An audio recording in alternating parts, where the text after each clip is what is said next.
everybody, it's Anna. Time for the Thursday card in this week's tarot story. So today we have the Nine of Pentacles.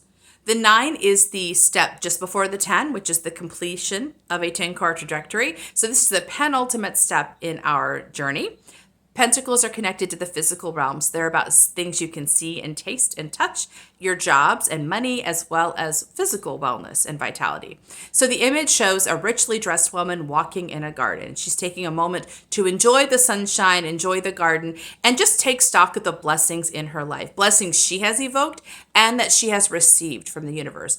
I like to think of this garden as a co-creation between her efforts and the universe's. So this is all the stuff she's been able to manifest through her own focus, her own love, her own investment, and her ability to receive magic from the universe. So the invitation of this card is to settle in, to integrate, to be in the world, in the physical world, seeing what you brought, seeing what you've manifested, and really own it, recognize it, let yourself be gladdened and heartened by it.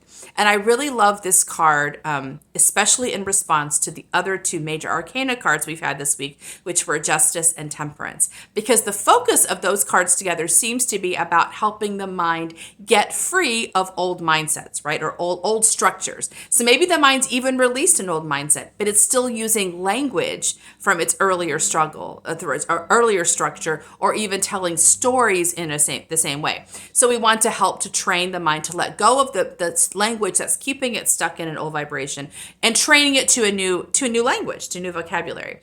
And that's a good thing, but what happens often with the mind has a tendency when it's problem solving or when it's working on something new to narrow its focus on that one thing, and that becomes its whole world. Not only that, the mind has a tendency to judge itself. So it's going to say, oh my gosh, why can't I do this? Why did I get stuck? Why am I so blah, blah, blah, right? So the mind will start, it will only see the place where it is stuck, and it judges itself based on that place, right? We don't want the mind to do that. We want the mind to let go of these old tendencies, because that just makes you heavier and heavier. It makes it harder actually to move forward. So the 9 of Pentacles, though, is kind of like broadening your perspective and saying, yeah, look at the blessings. Look at the amazing things I've brought into my life. I am pretty phenomenal. I have done some really gorgeous, beautiful things. I'm going to sit here and enjoy the things I brought.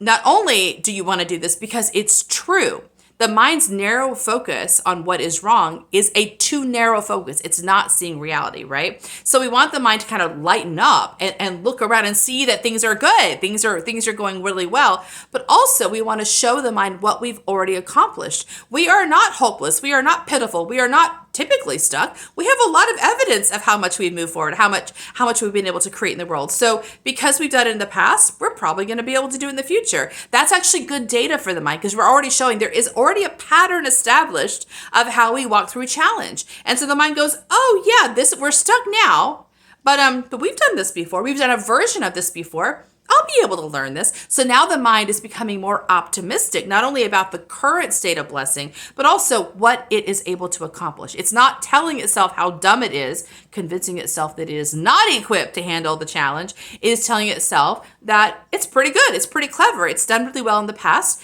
and there's no reason that it can't meet this challenge as well. We want the mind to be game for the challenge, not to feel overwhelmed by it. And again, the way we focus our perspective either supports the mind in getting stronger or it helps it getting weaker. And the 9 of Pentacles is definitely a strengthening position. We want the mind to look around and say, yeah, I'm already pretty fantastic. I'm pretty fabulous. I'm just going to keep getting more fabulous. So as I meet this challenge, it's just going to get better and better. That's what we want the mind to think. See you tomorrow for our final card. Bye.